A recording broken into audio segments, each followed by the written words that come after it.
ஜனங்கள்லாம் எதுக்கு வராங்க அப்படின்னு நீங்க பாக்கணுங்க. ஜனங்கள், பலத்த ஜனங்க வரணும், கூட்டமாய் வரணும்.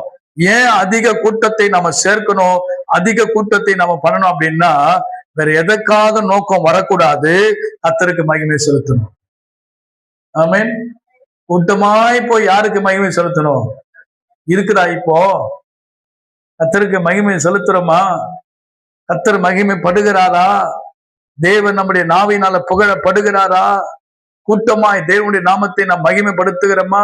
அது ஏசாயா தீர்க்கதரிசன புத்தகம் 24ஆம் அதிகாரம் 15வது வசனத்தில் எழுதப்பட்டிருக்கிறது. ஆகையால் கர்த்தரை வெளுக்கும் திசையிலும் வெளுக்கும்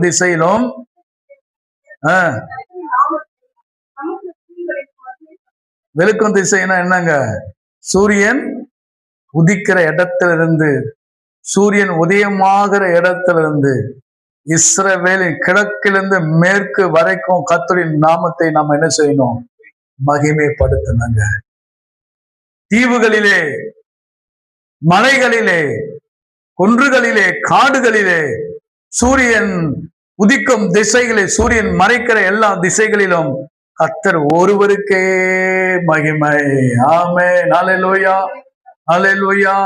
பாருங்க, ஏசாயா 44ஆம் அதிகாரத்திலே 23வது வசனம் விதமாய் சொல்லப்பட்டிருக்கிறது. 44:23 வானங்களே கலித்து பாடுங்கள், கர்த்தர் இதை செய்தார். பூதலத்தின் தாழ்விடங்களே ஆர்ப்பரியுங்கள், பர்வதங்களே, காடுகளே, காட்டில் உள்ள சகல மரங்களே கம்பீரமாய் முழங்குங்கள், கர்த்தர் யாக்கோபை மீட்டு இஸ்ரவேலிலே மகிமைப்படுகிறார். அல்லேலூயா. இஸ்ரவேலிலே மகிமைப்படணுங்க. சபையிலே மகிமைப்படணும்.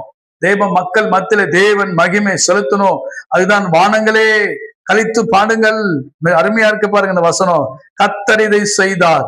பூதலத்தின் தாழ்விடங்களே, ஆழங்களே, கர்த்தரை துதியுங்கள், ஆர்ப்பரியுங்கள், பர்வதங்களே, காடுகளே, காட்டில் உள்ள மரங்களே, சகல மரங்களே கம்பீரமாய் முழங்குங்கள், கர்த்தர் யாக்கோபை மீட்டு.